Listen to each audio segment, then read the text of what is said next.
ఎన్నో దశాబ్దాల కళ అయిన రామ మందిరం నిర్మాణం పూర్తి చేసుకుని ఈ నెల 22న రాముల వారి విగ్రహం ప్రాణప్రతిష్ఠ చేసుకోబోతుందని ధర్మకార్య ఉత్సవ సమితి నాయకులు బచ్చు రమేష్ అన్నారు.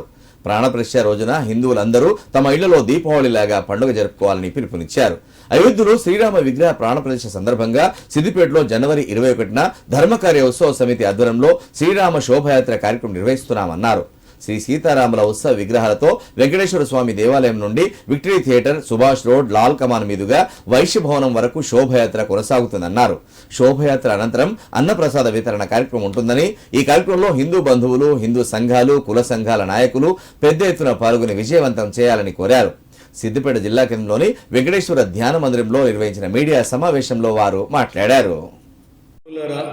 హైందవ సోదరులారా, 500 సంవత్సరాల నుండి ఎదురు చూస్తున్న మహా కార్యక్రమం రామో విగ్రహం ధర్మ అని నానుడిగా చెబుతూ జరుగుతున్న ఈ సమయంలో 22వ తారీఖున శ్రీరాముని ప్రతిష్ఠా కార్యక్రమం భారతదేశంలో ఉన్న హిందువులందరూ ప్రతి ఇంట్లో దీపావళి పండుగల ప్రతి ఒక్కరూ ఆనందంగా సహృదయాలతో మన హిందువులుగా పుట్టినందుకు గర్విస్తూ కార్యక్రమం చేస్తూ ఉన్నారు.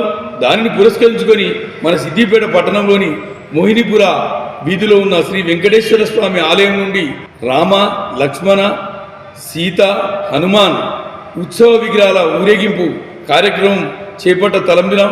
మరి ఈ కార్యక్రమం విక్టరీ టాకీస్ చౌరస్తా మీదుగా పాత బస్టాండ్ నుండి సుభాష్ రోడ్ మీదుగా మార్కెట్ ఎక్స్ రోడ్ ద్వారా ఖమ్మాన్ నుండి వైశ్య భవన్ వరకు ఈ శోభాయాత్ర నిర్వహిస్తూ ఉన్నాం. ఈ శోభాయాత్రలో హిందూ బంధువులందరూ సహృదయంతో పాల్గొని